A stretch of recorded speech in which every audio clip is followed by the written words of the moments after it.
हजारों सालों से इन पढ़नाई बच्चों की खतने करते आ रहे हैं। किसी ने बच्चे का उज़्व न काटा।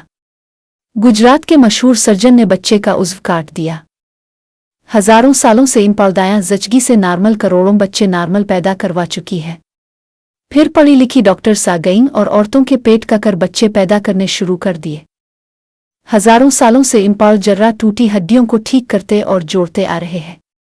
फिर आर्थोपेडिक सर्जन आ गए और लोगों की टांगें और पांव काटने शुरू कर दिए। हजारों सालों से लोग सरमा लगाते आ रहे थे और 90 साल तक बना ऐनक के देखते थे। फिर पढ़े लिखे डॉक्टर आई स्पेशलिस्ट आ गए और 5 साल के बच्चों को ऐनक लग गई। हजारों साल से लोग मनों के हिसाब से गुड़ खाते आ रहे हैं और फुटपाथ पे बैठे उन पर बंदे से दांत लगाते रहते थे।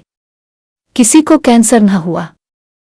आज लाखों रुपए लगाकर जदीद मशीनरी से इलाज होता है और फिर भी दांतों का कैंसर बन जाता है। हजारों सालों से गुर्दे और पते की पैतर को हकीम एक पड़ी से निकाल लेते थे। अब जदीद तरीन टेक्नोलॉजी से पता और गुर्दा ही निकाल लिया जाता है। हजारों सालों से बच्चे माँ का दूध ऊपर वाला दूध पीते अलिफी हैं और बगैर डब्बे के सेहतमंद रहे हैं माशाअल्लाह।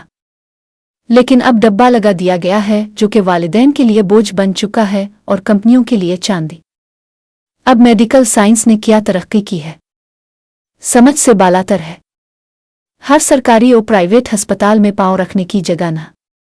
1 साल के बच्चे से लेकर 90 साल तक सब मरीज बने हुए हैं। इस तहरीर को अपने दोस्तों के साथ लाजमी शेयर करें। मुमकिन है इससे उनको हिदायत मिल जाए।